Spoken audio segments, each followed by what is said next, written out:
পাহাড়ের সবুজ চূড়া হঠাৎই থমকে গেছে। দিগন্ত বিস্তৃত সবুজ কেটে তৈরি হয়েছে কংক্রিটের রাজ্য, নাম তার আমানা পার্ক। লোকচক্ষুর আড়ালে পাহাড় কেটে বানানো হয়েছে এই বাণিজ্যিক পাহাড়। অভিযোগ, ধ্বংস করা হয়েছে অন্তত ৫,০০০ গাছ। যদিও প্রশাসন বলছে কিছুই জানেন না তারা। চট্টগ্রামের বাঁশখালী পৌরসভার উত্তর জলদি এলাকায় একটি ব্যক্তি নির্মাণাধীন পার্ক গড়ে উঠেছে টিলা কেটে গাছ উজাড় করে। স্থানীয়রা বলছেন ২০২৪ সালের শুরুর দিকে শুরু হয় এই নির্মাণযোগ্য, আর ২০২৫ সালের জানুয়ারিতে খুলে দেওয়া হয় জনসাধারণের জন্য। এভাবে বারবার পাহাড় প্রকৃতি ধ্বংস করতে থাকি তাহলে আমরা বাঁশখালীবাসী সব থেকে বেশি বিপদে পড়ব। আমরা বিভিন্ন সময় ঘূর্ণিঝড়, জলস্রোতের বিষয়গুলো আমরা দেখেছি।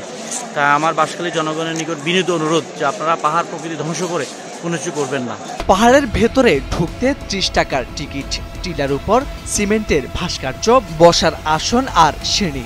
দর্শনার্থী বলতে হাতে গোনা কিছু টিকটকার ও ইউটিউবার, আর প্রকৃতি সেটি যেন কেবল অতীতের গল্প।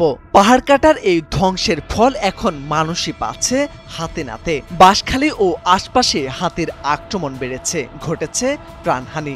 বিশেষজ্ঞদের মতে বনাঞ্চল ধ্বংসই এসবের মূল কারণ। পার্কের উদ্যোক্তা মোহাম্মদ মমিন জানান, ট্রেড লাইসেন্স নিয়ে পার্ক করেছেন তিনি। জায়গাটা তার মালিকানাধীন। তবে প্রশ্ন উঠেছে, বন বিভাগ বা উপজেলা প্রশাসনের অনুমতি কোথায়? কোনো কাগজ দেখাতে পারেননি তিনি। এটা আমাদের নিজস্ব জায়গা, ওই রাস্তা এবং রাস্তার ওপাশে, রাস্তার এই পাশে সব আমাদের নিজস্ব জায়গা।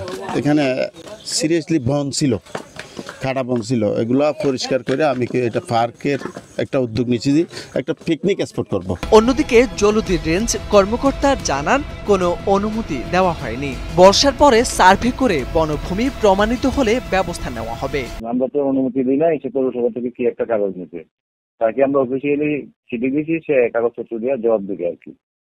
আপনারা ওনাকে সিটি ইস্যু করছেন? হ্যাঁ হ্যাঁ, না না, সে কিভাবে পার্কটা করছে, কে অনুমতি দিছে, এগুলো ব্যাখ্যা ছাড়া তাকে কপি তলব করা হয়েছে। সেটা জবাব দিক, তারপরে আমরা ব্যবস্থা নিব আর কি। সে আপনাদেরকে কোনো জবাব দেয় নাই এখনো? এখনো দেয় নাই। আচ্ছা, আপনাদের পক্ষ থেকে কোনো অনুমতি দেওয়া হয়নি? না না না, আমাদের এরকম অনুমতি দেওয়ার সুযোগ নেই। তবে বাঁশখালী ইউনো মোহাম্মদ শামশেদুল আলম জানান, তার যোগদানের আগেই পার্ক হয়েছে। যদি বাণিজ্যিক উদ্দেশ্য থাকে, অনুমতি থাকা প্রয়োজন। বিষয়টি খতিয়ে দেখা হচ্ছে। এটা আমি গতকালই আসলে অবহিত হইলাম আর কি। হ্যাঁ, আমি দেখি আমি এটা নিয়ে একটা ড্রাইভ দিব। একটু যে জুন ক্লোজিং আছে তো একটু ঝামেলায় আছে, আমি দেখবো। আমি আমার মতো করে খোঁজ খবর নিচ্ছি। প্রশাসন যখন জানে না, বন বিভাগ যখন নীরব, তখন একটার পর একটা পাহাড় নিঃশব্দে কাটা হচ্ছে। এই নীরবতা যদি চলতে থাকে, প্রকৃতি আমাদেরকে আর চুপ করে সহ্য করবে না।